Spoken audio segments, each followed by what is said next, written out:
Live, local, breaking news. This is WYFF News 4 at 6 in high definition. It worries.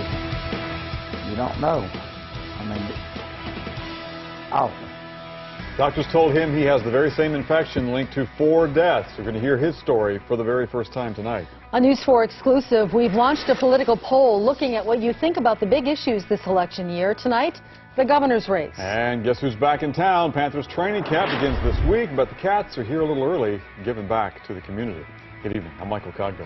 And I'm Carol Goldsmith. For the first time, we are hearing from a man living with a rare infection, now linked to 4 deaths. This as the hospital continues to investigate how this bacteria was spread to at least 15 patients. WYFF News 4's Angela Rodriguez with our report tonight. Thomas Fowler says he had a triple bypass here on April 2nd and left with a rare infection, the pain so bad that he told his family he wanted to die.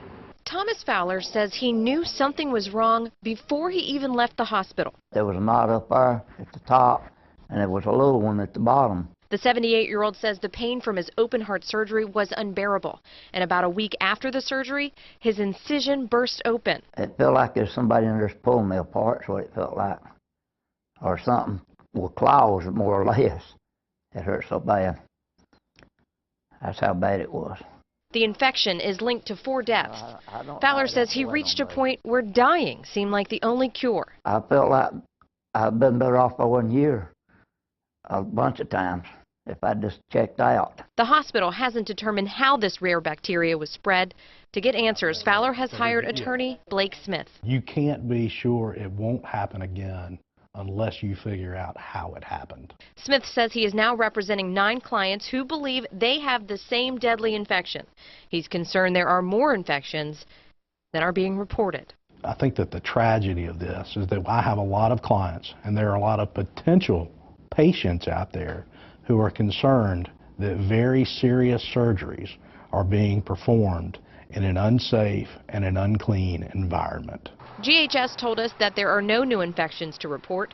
Smith says a lawsuit will likely be filed in the next few weeks, but the answer no one can give Mr. Fowler right now is when he will get better. Mr. Fowler has given us pictures of his chest, of the wound that burst open, but those pictures are graphic, and for that reason we will not air them with this report, but we have placed those photos online at WYFF4.com if you care to see them.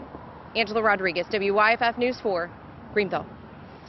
Now, as of yesterday, Greenville Health System officials confirmed 4 people with this rare infection have died. Hospital officials say 3 of the 15 confirmed cases were traced to 2013.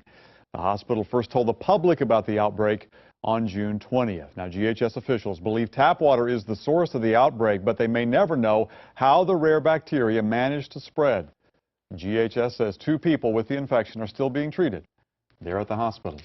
Now, a News 4 exclusive. For the first time, we are able to give you a look at what the voters are thinking in this election year. We have the results tonight of our Palmetto Politics poll. Tonight, a look at the governor's race and the issues you think are most important. WYFF News 4's Nigel Robertson is here with the results. Nigel? The Palmetto Politics poll numbers are in. For the last few weeks, we've asked 1,000 people across the state questions about a number of issues. Take the governor's race, for example. In South Carolina, in many ways, it's a rematch of the 2010 election. Nikki Haley versus Vincent Shaheen. However, this time, there will be more names on the ballot. So we asked if the general election for governor were held today, and the candidates were Nikki Haley, the Republican candidate, Vincent Shaheen, the Democratic candidate, Tom Irvin, the Independent Party candidate, or Steve French, the Libertarian Party candidate, which of these I just read would you vote for? And here are the results in our Palmetto Politics poll. 46% of people polled say they would vote for Nikki Haley. 42% say they would vote for Vincent Shaheen. Tom Irvin gets 3%, Steve French gets 2%, and 6% are undecided. The second question we asked in our poll, do you approve or disapprove of the job Nikki Haley is doing as governor? 48% say they approve, but 41% say they disapprove of the job the governor is doing, and 11% say they are undecided. And take a look at this. Of the 1,000 people we polled, 85% say there is an excellent chance that they will vote in the November 4th election. More from our Palmetto Politics poll tomorrow at 6. Nigel, thank you. Great to hear about that turnout. Also in our Palmetto Politics poll, we looked at some of the other issues. We asked, for example, which of the following issues will most influence your vote in November? Job creation, taxes, health care, education and the public schools, roads and transportation, or illegal immigration. We'll leave this up for a bit. Health care came out on top, 23% there. Job creation close behind at 22%. They're followed by education at 16%, illegal immigration at 15%, taxes at 13%, roads and transportation coming in at 8%, and the others make up the final 2%. Look at the cloud cover here. This is a live look from North Georgia, courtesy Resort Cams. The view is from Brasstown Bald Mountain. There have been scattered showers throughout the day in both the Carolinas and Georgia, but it seems like the blue skies have finally come out. Chief Meteorologist John Cessarich joins us. John, are we done with the rain for now? Not quite, Carol, but but soon. And then really down the road, we're going to have some pretty nice weather to talk about, and I'll talk more about that in detail a little bit later on. But first, that stationary front that really triggered the thunderstorms over the weekend and yesterday continued to kind of meander and slide farther to the south, so it's not influencing our weather as much. But still, the large circulation from this upper level low that brought us our heavy rain from time to time over the weekend and yesterday continues to retrograde to the west, right along the Gulf Coast. It continues to move slowly westward, so most of the energy is closer to the low. But because of the large circulation, we're still bringing in moisture off the Atlantic Ocean, and these showers that do develop showers and thunderstorms in parts of Greenwood County right now continue to make their way off to the northwest very slowly at only about 10 to 15 miles per hour. Some brief heavy rain certainly associated with some of these thunderstorms. Not expecting anything strong or severe. Now back to you, Carol.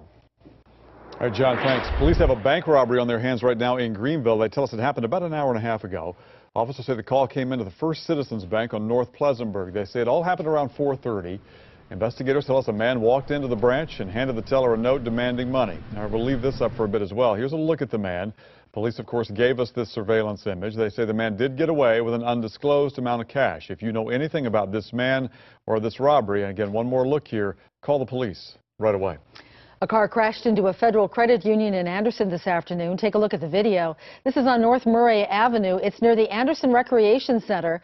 Police say someone accidentally put a Toyota into drive instead of reverse. Officers say the bumper of the car and a window of the building were damaged. Police tell us at least 2 people were taken to the hospital. We do not know their condition at this time.